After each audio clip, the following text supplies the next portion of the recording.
डूब गया तो किनारों से कहना अलविदा हमें, उबर गया तो यकीन मानो समंदर समेट लेंगे। तो आज की इस क्लास में आप सीखने वाले हैं क्वेश्चन नंबर 9 और क्वेश्चन नंबर 10 एक्सरसाइज 2.1 के मैथमेटिक्स क्लास 10th। इस ग्राउंड के अंदर ना, प्ले ग्राउंड के अंदर जो हमने टुकड़ा, जमीन का टुकड़ा ऐड किया था, उसका वुड क्या है?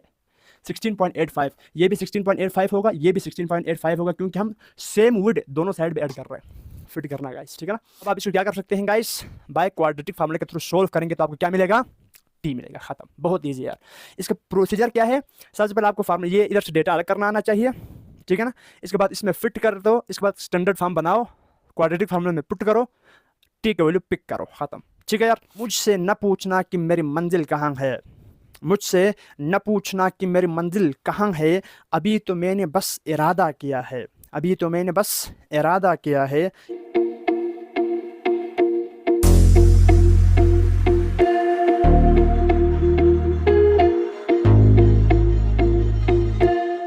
डूब गया तो किनारों से कहना अलविदा हमें, डूब गया तो किनारों से कहना अलविदा हमें, उबर गया तो यकीन मानो समंदर समेट लेंगे। तो आज की इस क्लास में आप सीखने वाले हैं क्वेश्चन नंबर 9 और क्वेश्चन नंबर 10 एक्सरसाइज 2.1 के mathematics class 10th।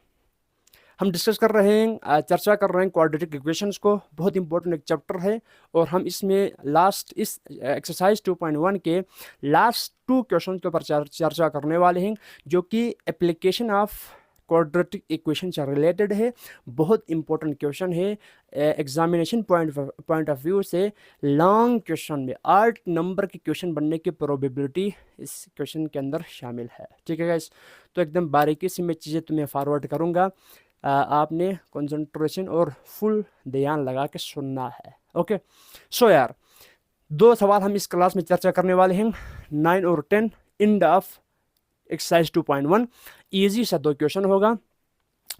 Word problem के सवाल देखकर घबराना नहीं है, सिंपल बात, ठीक है ना। एकदम दिल, गुर्दा, जिगर एकदम ब्रेव, बहादुर रख, बड़ा रख, ठीक है ना। तो बगैर ये आपका ज़्यादा टाइम लिए मैं स्टार्ट करना चाहूँगा। अंग्रेजी में बहुत कुछ लिखा हुआ है यहाँ जहाँ तक, ठीक है ना। क्वेश्चन नंबर 9 कह रहे हैं कि प्लेन्स, सबसे मैंने एक दफ़ा रीड करूँगा, ठीक है ना। Plans for rectangular ice skating ring that is 30 by 60 meter have to be revised to double the area of the playground by adding stripes of the same width to a side, ठीक है, and an end of the area to form a rectangle. Find the width of stripes, stripes का width find करनी है, and what are the dimension of the playground now, यानी extend करने के बाद playground का मतलब डायमेंशन क्या होगा।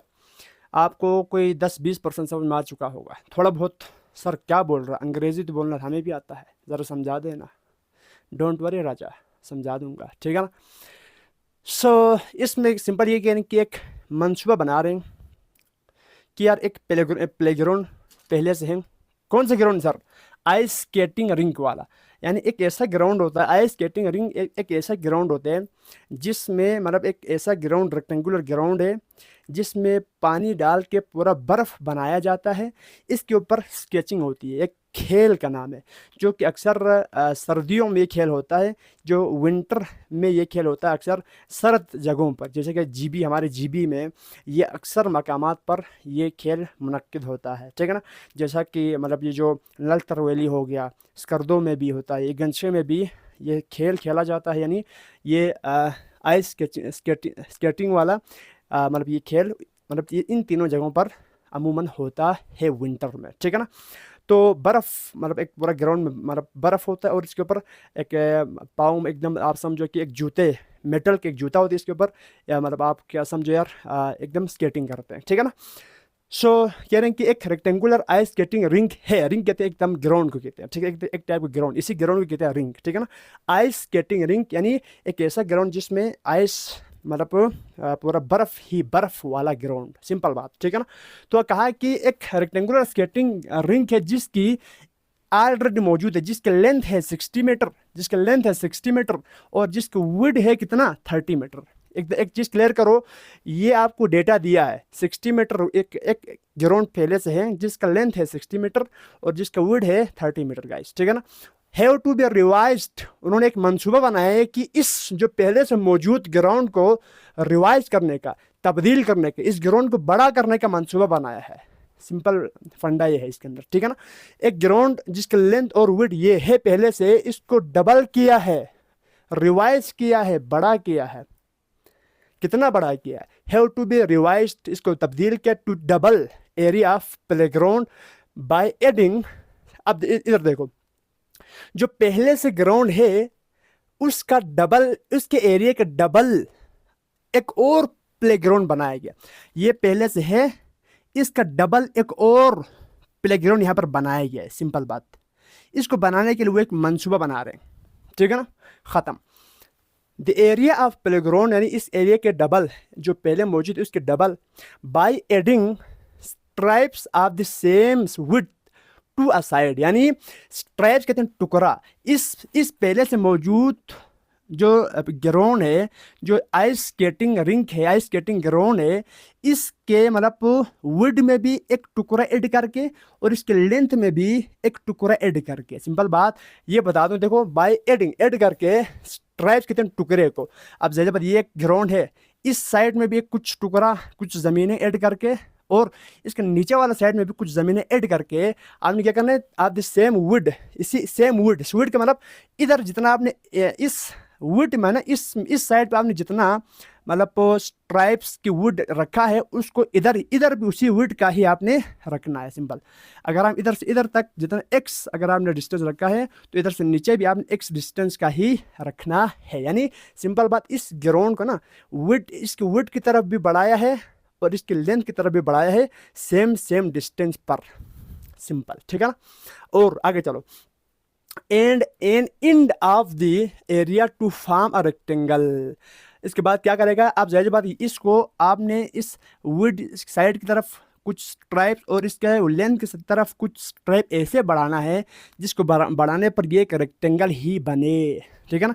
देखो ये पहले वाला ग्राउंड है, इस ग्राउंड में इस तरफ कुछ एक एक्स डिस्टेंस बढ़ाया है, नीचे भी एक्स डिस्टेंस बढ़ाया है, तो ये बनने वाला जो शेप है ये भी क्या बनेगा, रेक्टेंगल ही बनेगा, ठीक है ना यार। अब तुम्हें क्लियरली समझ में आ रहा होगा, मैं टाइम देकर आराम से समझा रहा हूँ, ठीक है ना।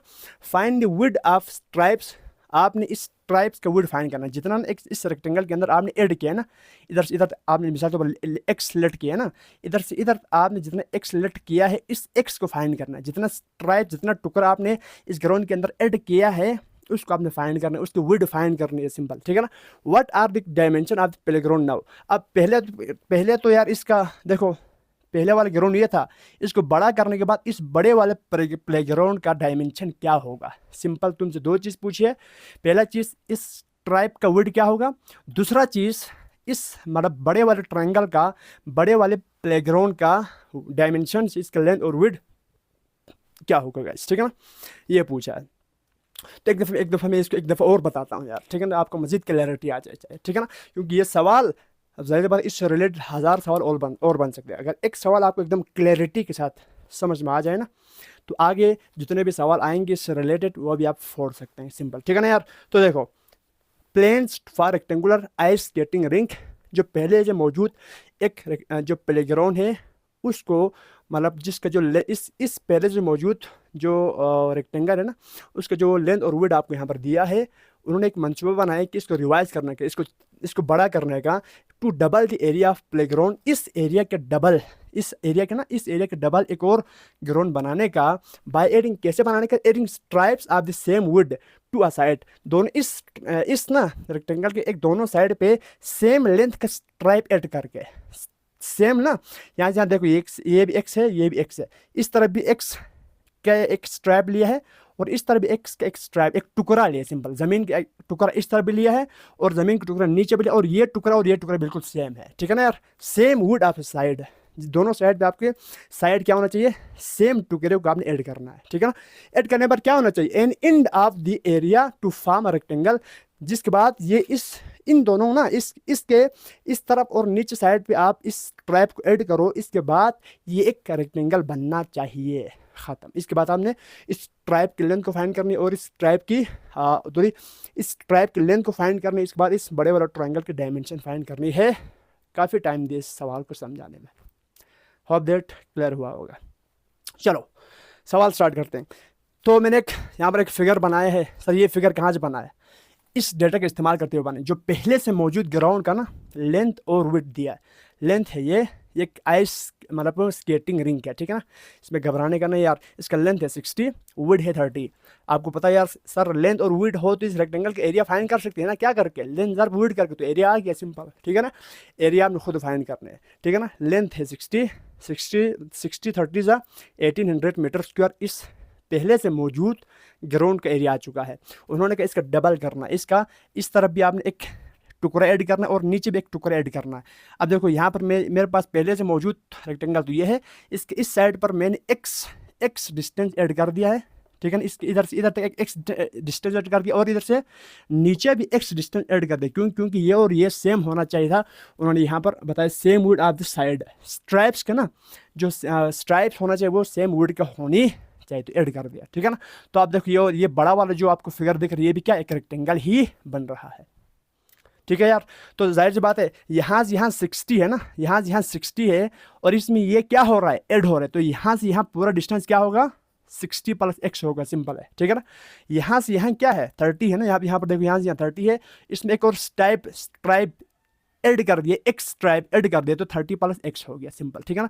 अब मैंने यहाँ पर नाम इसको आप यहाँ पर समझाया, देखो विड ऑफ स्ट्राइप्स, जो स्ट्राइप्स ने जो टुकड़ा मैंने इस ग्राउंड के अंदर ऐड किया है उसको मैंने एक्स का नाम दिया, जिसको हमने फाइंड करनी है। विड ऑफ स्ट्राइप का आपने फाइंड करनी है, सिंपल, जिसको एक्स का नाम दिया, ठीक है ना।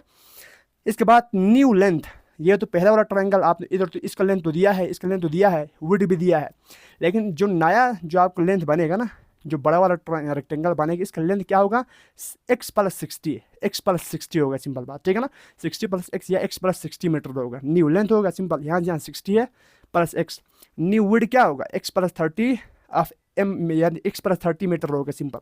और न्यू एरिया, अब जाहिर सी बात इसका x + 60 है, इसका x + यहाँ से यहाँ x + 60 है लेंथ, और यहाँ से यहाँ विड कितनी है x + 30 है, तो इसका पूरा इस बड़े वाले का एरिया क्या होगा? आप बोलेंगे सर जी 2 × 1800 होगा। क्योंकि उन्होंने यहाँ पर बोला हुआ देखो ना, double the area of playground, इस पहले से मौजूद प्लेग्राउंड का डबल होगा ये वाला एरिया, ठीक है ना यार।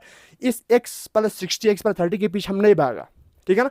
उन्होंने बोला है कि इसका डबल एरिया इसके इक्वल होगा, इसके एरिया का डबल कर दिया होगा ना, तो हमें पता है न्यू एरिया इस पूरे रेक्टेंगल का एरिया कितना होगा। तो आप बोलेंगे सर 2 × 1800, सर 2 क्यों किया, डबल क्यों किया? क्योंकि उधर बोला हुआ है फेल करना, तो इस बड़े का मैंने डायरेक्ट एरिया निकाल लिया। फिलहाल मुझे एक्स का वैल्यू पता नहीं है, स्ट्राइप्स का तो पता नहीं है, इसी को तो हमने फाइंड करना है, सिंपल बात, ठीक है ना यार। तो न्यू एरिया है मेरे पास 2 × 1800 मीटर स्क्वायर का, ठीक है ना। इन दोनों को मल्टीप्लाई किया तो 3600 metre square. So sir new जो बड़ा वाला रेक्टेंगल यानी बड़ा वाला प्लेग्राउंड यानी आइस स्केटिंग रिंग का मुझे एरिया मिल चुका है कितना? आप बोलेंगे सर 3600 मीटर स्क्वायर, बहुत ईजी। सर इसका एरिया मिल चुका है, इसका लेंथ आपको पता है और विड पता है, तो आपको एक फार्मूला पता है कि नाउ लेंथ ज़र्ब विड किसके इक्वल होता है? एरिया के इक्वल होता है, सिंपल बात, ठीक है ना। तो लेंथ, आप जाहिर बात इस पूरे का आपने क्या फाइंड करना है? लेंथ और विड फाइंड करना है। लेंथ का मतलब आपने एक्स की वैल्यू फाइंड निकालना है, एक्स की वैल्यू मिल जाएंगे तो लेंथ और विड ऑटोमेटिकली मिल जाएगा, ठीक है यार। इधर से इधर तक पूरा लेंथ और इधर से इधर तक पूरा विड फाइंड करना है, तो आपको एक्स पहले निकालना होगा। एक्स कैसे निकलेगा? आपको यहाँ से एरिया पता है, एरिया के फार्मूले के अंदर पुट करके एरिया इक्वल टू लेंथ ज़र्ब विड है ना यार, एक रेक्टेंगल बन रहा है, तो लेंथ मेरे पास क्या है? आप बोलेंगे सर x + 60, न्यू लेंथ की बात कर रहे हैं, इसका खाता क्लोज हो गया, ठीक है ना। x + 60 मल्टीप्लाई बाय वुड क्या है सर? x + 30, इन दोनों को मल्टीप्लाई करना है और एरिया क्या है सर? फाइंड किया हुआ है 3600। बहुत ईजी यार, इधर तक सेव कर लो, ठीक है ना। अब सर इन दोनों को मल्टीप्लाई करो तो x square 30x + 60x multiply करना हलवा है, इसको मल्टीप्लाई किया, इन दोनों को प्लस किया, ये आया, और 1800 इस तरफ गया तो माइनस, और इसको सोल्व किया तो मेरे पास ये आ रहा है एक standard form of quadratic equation, x square + 90x - 1800 = 0। Application of quadratic equation बस लगभग इधर से आके आपने इस्तेमाल करने है, ठीक है ना। This is standard form of quadratic equation. देखो ये सवाल था किसका? क्वाड्रेटिक इक्वेशन का सवाल था, एप्लीकेशन ऑफ क्वाड्रेटिक इक्वेशन का सवाल, ठीक है ना यार, सेव करना, ठीक है ना। तो यार इधर इसको देखकर फिगर बनाओ, फिगर से स्टार्ट करो, कहाँ से स्टार्ट हो रहा है सवाल, कहाँ से मतलब बन पा रहा है, शुरुआत कहाँ से हो रही है, इसको थोड़ा समझ के आपने स्टार्ट करना, ठीक है ना। तो सर इसमें ए की वैल्यू है 1, एक्स स्क्वायर कोफिशिएंट आपको पता है ए होता है, एक्स कोफिशिएंट बी तो बी 90 और कांस्टेंट है सी इक्वल टू -1800 आपके पास आ चुका। अब इसको फाइंड करने के 3 मेथड्स आपको पता है, फैक्टराइजेशन, कंप्लीट स्क्वायर और क्वाड्रेटिक फार्मूला। तो क्वाड्रेटिक फार्मूले के थ्रू सोल्व करेंगे क्योंकि ये फैक्टराइज शायद ना हो, ठीक है, अगर हो रहा है तो आप फैक्टराइज करना है, आपकी मर्जी है, शायद मुझे लगता है फैक्टराइज नहीं होगा, तो हम क्या करेंगे क्वाड्रेटिक फार्मूले के अंदर पुट करेंगे। Quadratic formula -b plus minus square root of b square -4ac divide by 2 है, फिट कर दिया 90 और b की वैल्यू क्या है 90 का स्क्वायर होता है 8100 और -4ac, ए की वैल्यू 1, सी की वैल्यू 1800, ठीक है ना, 1800 चौक के 7200 और माइनस प्लस 7200, ठीक है ना। कुछ नहीं कि वैल्यूज पुट करके मैंने इधर डायरेक्ट लिख लिया है, हमने सीखा हुआ है। इसके बाद इन दोनों को प्लस किया तो 15300, बाकी ये फोटोकॉपी नीचे वाला फोटोकॉपी है और -90 फोटोकॉपी है प्लस माइनस, और रूट के अंदर मसाले को, रूट के अंदर जो मसाले उसको कैलकुलेटर में प्रेस कर दिया, रूट के अंदर 15300 लिखा तो आपको 123.69 आपका आंसर आ चुका, ठीक है ना। तो इसको देखो, एक प्लस के साथ एक माइनस के साथ है, तो एक प्लस के साथ अलग लिखा, माइनस के साथ अलग लिखा, इन दोनों को इसको सोल्व किया तो ये आया -106.84, एक्स एक वैल्यू ये आया और एक्स का दूसरा वैल्यू 16.85, और आपको पता है डिस्टेंस हमेशा किस में होता है, पॉजिटिव में होता है। अब जाहिर बात यहाँ से यहाँ ऐड किया तो नेगेटिव -106 तो नहीं किया होगा ना यार, माइनस का मतलब 0 से भी छोटा, अब ये डिस्टेंस तो यार हमेशा पॉजिटिव होता है, तो this is ignore, this is neglect करना है, क्योंकि यहाँ ये इसका आंसर नहीं है। तो एक्स वैल्यू कितना आया 16.85, तो simple would of stripes edit, तो इधर से इधर जो हमने स्ट्राइप इस ग्राउंड के अंदर ना, प्ले ग्राउंड के अंदर जो हमने टुकड़ा, ज़मीन का टुकड़ा ऐड किया था, उसका वुड क्या है 16.85, ये भी 16.85 होगा, ये भी 16.85 होगा, क्योंकि हम सेम वुड दोनों साइड पे ऐड कर रहे हैं, फिट करना गाइस, ठीक है ना, बहुत ईजी यार। तो वुड ऑफ स्ट्राइप्स एडिट इतना आया, ठीक है। अब हमें वुड थोड़ी चाहिए सिर्फ, एक तो हमें ये तो फाइंड हो गया, एक चीज़ फाइंड हो गया, इसके बाद डायमेंशन भी चाहिए इस बड़े वाले प्लेग्राउंड के, ठीक है ना। डायमेंशन मतलब इसका लेंथ ज़र वुड भी चाहिए सिंपल। तो यहाँ लेंथ है तो एक्स वैल्यू इसमें फिट करो, ठीक है यार। न्यू लेंथ आपको पता है, देखो न्यू लेंथ एक्स आपको मिल चुका है तो एक्स की वैल्यू फिट करो यहाँ पर, देखो ये मेरे पास न्यू लेंथ है, एक्स आपको मिल चुका है 16.85, इसको यहाँ पर फिट करो तो 16.85 प्लस 60 ऐड किया तो 76.85 मीटर आ गया सिंपल। और new would sir, new would आपको यहाँ पर फार्मूला पता है, एक्स प्लस 30 मीटर सर, और एक्स आपको पता है फिट किया और 30 प्लस किया तो 46.85 मीटर। तो इसका मतलब sir new dimensions of playground यानी इस आइस स्केटिंग रिंग जो उन्होंने छोटा पहले इस तरफ था, इतना था, जिसके मतलब लेंथ 30-60 की थी, जिसका जो लेंथ और वो 30-60 डायमेंशन इतना था, उसको उन्होंने प्लेन केस को मतलब बड़ा करने का मंसूबा बनाया, बड़ा कर दिया, सिंपल बात है, डबल कर दिया इस पहले वाले प्लेग्राउंड से। तो इसका जो डायमेंशन है वो कितना आया, न्यू डायमेंशन ऑफ प्लेग्राउंड इस 76.85 मीटर बाई 46.85 मीटर गाइस, यानी इसका जो लंबाई है 76.85 आया है और इसकी चौड़ाई 46.85। अब पहले क्या था, पहले इसका लंबाई 60 था, ये चौड़ाई 630 था, अब क्या हो गया, इसका लंबाई 76 और चौड़ाई 46, यानी ग्राउंड को बड़ा कर दिया, सिंपल बात। तो इससे रिलेटेड आपको डिफरेंट अदर क्वेश्चन भी पूछा जा सकता है। तो सबसे पहले देखो दिया क्या है, जो दिया उसी वजह से कोशिश करो डायग्राम बनाने की। डायग्राम बनाएंगे तो आपको आपके हाथ में आएगा यार कि हाँ किसको फाइंड करना है, आपको मतलब प्रोसीजर कैसे करना है, प्रोसीड कैसे करना है सवाल को, इसका प्रोसीजर आपको क्लियरली समझ में आ जाएंगे। Clear guys, so hope that इस क्वेश्चन नंबर एकदम 9 आप एकदम क्लैरिटी के साथ समझ में आ चुका होगा। टाइम दिया है मैंने, क्योंकि जब तक आप टाइम नहीं दोगे वो चीज़ तुम्हारा होगा नहीं। सफिशेंट टाइम में हर सवाल में देते हुए जा रहा हूँ, आपने सीरियस होके एकदम एक्टिव के साथ बातों को सुनना है, तो आपको क्लैरिटी एकदम पूरे सवाल में एकदम सिनेरियो समझ में आ जाएगा। आपको एकदम बारीकी से समझा रहा हूँ, एकदम मतलब जल्दबाजी के साथ मैं नहीं जा रहा, आराम से रिलैक्स होके मैं आपको बातें बता रहा हूँ। होप दैट आपको क्लैरिटी आ रहा होगा गाइस, ठीक है ना यार। तो बहुत ईजी सा वुड हमने फाइंड कर दिया स्ट्राइप्स की, यानी एक टुकड़े की जिसके दोनों साइड हमने ऐड कर दिया। विड्थ हमने फाइंड किया, इसके बाद हमने डायमेंशन भी फाइंड आउट कर दिया गाइस। सो अब हम मूव करते हैं last part of this exercise also this session guys. So let's see guys, question number 10 easy सा क्वेश्चन है यार। देखो इसमें कहते हैं कि मतलब क्वेश्चन नंबर 9 से खासा इजी है, आपको फॉर्मूला भी एकदम सजावट कर दी इसमें, ठीक है ना यार, बहुत इजी है। देखो कहते हैं कि if a car has initial speed, एक कार है जिसकी इनिशियल स्पीड है वो कितनी है 20 मीटर पर सेकेंड, यानी वी आई इनिशियल स्पीड कितनी है 20 मीटर पर सेकेंड है, फिजिक्स का टर्म आपको पता होगा, ठीक है ना यार। इसके बाद कहा कि कांस्टेंट एक्सेलरेशन, इसके एक्सेलरेशन कितनी है, उस कार की जो मूवमेंट की एक्सेलरेशन कितनी है, ए इक्वल टू 2 मीटर पर सेकेंड स्क्वायर है, एक्सेलरेशन भी आपको दिया है। और आपसे कहा है कि determine amount of time, time की मकदार फाइंड करो, डिटरमाइन करो, मालूम करो, it takes to travel 145 metre.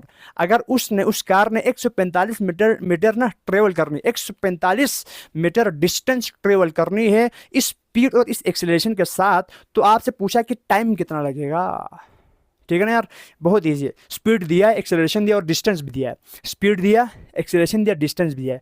अगर इतना डिस्टेंस ट्रेवल करना है इस वेलोसिटी को, कांस्टेंट वेलोसिटी के साथ, इतना स्पीड है उसकी, तो टाइम कितना लगेगा। आपको फॉर्मूला भी दिया हुआ है, s equal to v i t plus 1/2 a t का स्क्वायर, यानी second equation of motion. Physics के अंदर आप क्लास 9 में पढ़ के आए हैं, सेकेंड इक्वेशन ऑफ मोशन का ये फॉर्मूला है। एस दिया है, वी आई दिया है, ए भी दिया है, पुट करेंगे तो आपको टी निकलेगा, कोई लोचाबाजी नहीं है, फिट करना है बस।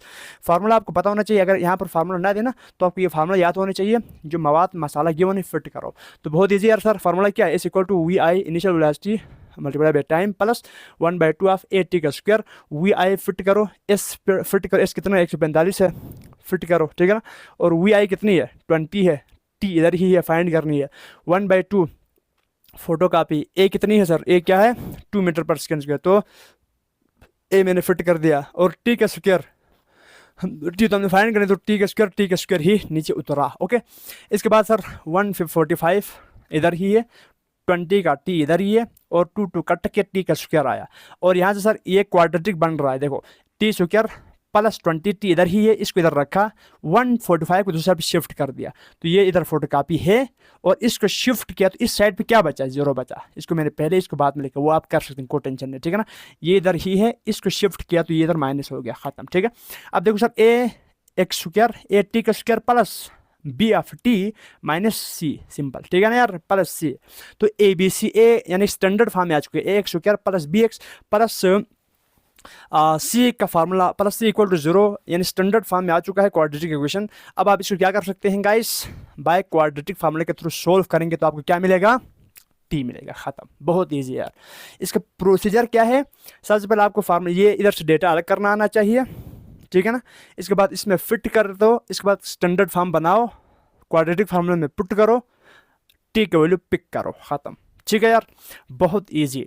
इसके बाद सर बाय क्वाड्रेटिक फार्मूला क्या कहता है, minus b plus minus square root of b square minus 4ac divide by 2a minus b का माइनस इधर ही है, बी का वैल्यू क्या है सर 20, इधर देखो ये 20 बी है, टी के कोफिशिएंट को 20 के बी कहते हैं सिंपल, तो बी का वैल्यू 20 पुट कर दिया, और बी कितना है 20 का स्क्वायर है ना, बी का स्क्वायर, तो 400 आया, और 4ac, ए है 1, सी है 145 चौके 580, और माइनस माइनस माइनस क्या होगा, यहाँ पर सी के साथ में माइनस है और यहाँ पर माइनस, तो माइनस माइनस प्लस 4 1 4, एक की जगह पर ए है ना 1 है ना यार, तो 4 1 4, 4 145 जब 560 580, यानी इसको पुट करके सोल्व करेंगे तो आपको ये 580 ही मिलेगा, डोंट वरी, ठीक है ना।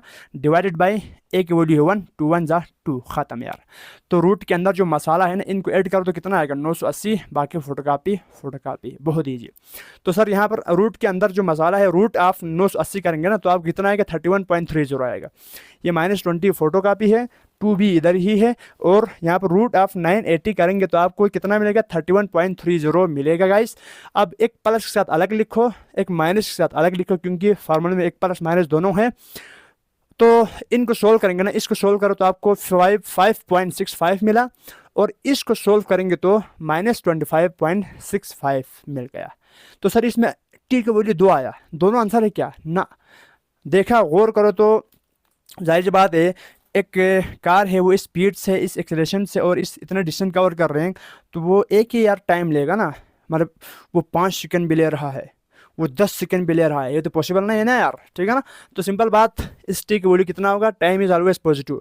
अब एक टाइम पॉजिटिव आया, एक टाइम नेगेटिव आया ना, हमें पता है टाइम हमेशा पॉजिटिव होता है, इसलिए हम ये पॉजिटिव वाला करेक्ट मानेंगे। तो हमारा लास्ट और final, full and final answer क्या होगा, टी इक्वल टू 5.65 सेकेंड आपका मतलब फाइनल आंसर होगा गाइस। बहुत ईजी, ठीक है ना यार। तो नेगेटिव को नेग्लेक्ट करना, क्या करना, नेगेटिव को हम यहाँ से नेग्लेक्ट कर रहे हैं, क्योंकि टाइम कभी नेगेटिव हो नहीं सकता। Okay guys, so this is the end of question number 10। Hope that 9 और 10 आपके बेजे में फिट हो चुका होगा। इजी क्वेश्चन और अच्छा क्वेश्चन और इंपॉर्टेंट क्वेश्चन। तो thank you so much guys. जाते जाते कुछ लाइन तो ज़रूरी है ना यार, ठीक है। तो आपको क्लैरिटी आ चुका होगा। अगर इन क्वेश्चन में कहीं पर भी अगर आपको कोई लगे यार कि इसमें थोड़ा सा मसला है, डाउट है, तो आपने ज़रूर कमेंट करके अपने डाउट को ज़रूर पूछना है गाइस, ठीक है ना। मैं ज़्यादा से ज़्यादा सफिशेंट टाइम इन क्वेश्चंस में दे के जा रहा हूँ। आपने सारे मतलब जो वीडियो को 1 मिनट भी छोड़ना नहीं है, गौर से आपने देखना है, सुनना है, ठीक है ना। क्योंकि आप इसमें एकदम सिनेरियो, आपको एकदम प्रोसीजर समझ में आ जाएंगे अगर हमने सारे के सारा देखा। तो अगर हमने बस 1 मिनट देखा, 2 मिनट देखा, 3 मिनट देखा, तो आपको मतलब आधा चीज़ समझ में आएगा और आधा चीज़ समझ में नहीं आएगा, फिर मसला और बढ़ेंगे। सिंपल बात, ठीक है ना। फुल चीज़ सीखने के लिए आपने फुल वीडियो देखना है गाइस, ठीक है ना। तो सुनिएगा, बहुत ही शानदार सी 4 लाइनें यार। आज की जो लाइन है वो बड़े डीप वाले लाइनें हैं, एकदम झंझोड़ने वाली है, ठीक है ना। अंदर से आपके अंदर एकदम मोटिवेशन फील करने वाले, मोटिवेशन भरने वाले कुछ लाइनें हैं। तो इन लाइनों को फील करिएगा, और अगर पसंद आए तो इसको आगे शेयर भी कीजिएगा, ठीक है गाइस। डीप वाले लाइन लिसन। कहते हैं कि मुझसे न पूछना कि मेरी मंजिल कहाँ है, मुझसे न पूछना कि मेरी मंजिल कहाँ है, अभी तो मैंने बस इरादा किया है, अभी तो मैंने बस इरादा किया है, इतना यकीन है कि हारूंगा नहीं, इतना यकीन है कि हारूंगा नहीं, क्योंकि मैंने किसी और से नहीं बल्कि खुद से ये वादा किया है। शानदार लाइन यार, एक और दफ़ा सुनिएगा प्लीज़। मुझसे न पूछना कि मेरी मंजिल कहाँ है, मुझसे न पूछना कि मेरी मंजिल कहाँ है, अभी तो मैंने बस इरादा किया है, अभी तो मैंने बस इरादा किया है, इतना यकीन है कि हारूंगा नहीं, इतना यकीन है कि हारूंगा नहीं, क्योंकि मैंने किसी और से नहीं बल्कि खुद से ये वादा किया है। तो thank you so much. Just feel the deepness of this poetry guys. Motivation के लिए मैं आपको सुनाया करता हूँ इन शायरी को ना। शायरी बड़े यार एकदम कहते हैं समंदर को कोजे में बंद करने वाली मिसाल है, ठीक है ना। दरिया भी नहीं यार, समंदर को कोजे में बंद करने वाले मिसाल का दूसरा नाम है शायरी, ठीक है यार। तो बड़ी डीप वाली लाइनिंग, बड़ी शानदार चीज़ आपको पहुंचाना चाह रहे होते हैं इन लाइनों में, तो इनको फेल करते जाइएगा, ठीक है। तो ज़िंदगी में मोटिवेट रहिएगा, और ख़ुद को मतलब जितना हो सके आपने मोटिवेट रखना है, मोटिवेट रख के चीज़ों को करते जाना है, पॉजिटिवली सोचना है चीज़ों को। आपको जितने भी ज़िंदगी में मुश्किलात आ रहा है, तो उन मुश्किलात से निपटने का एक ही तरीका है, उसको बस आप सीरियस मत ले लो यार, समझो यार ये वक्त है, गुजर जाएगा। वो बड़ी शानदार, वो एक आपने वो सुना होगा यार, बड़ी लाइन अच्छी है। कहते हैं कि बुरे वक्त की अच्छी बात है कि गुजर जाएगा, बुरे वक्त की अच्छी बात है कि गुजर जाएगा, और अच्छे वक्त की बुरी बात है कि ये भी गुजर जाएगा, ठीक है ना। तो ज़्यादा सीरियस ज़िंदगी को लेना नहीं है, एकदम बी पॉजिटिव, सोचना पॉजिटिव है, और पॉजिटिवली आपने चीज़ों को करते जाना है, ठीक है ना, एकदम नेक नियति के साथ। अगर तुम अपने जगह पे सही है ना, तुम अपने जगह पे सही है, सही बने रहो, किसी को साबित करने की ज़रूरत नहीं यार कि तुम सही है, वक्त खुद साबित कर देगा कि तुम सही थे और तुम सही है, ठीक है ना यार। Thank you so much. भाई को अपनी दुआओं में ज़रूर याद रखिएगा।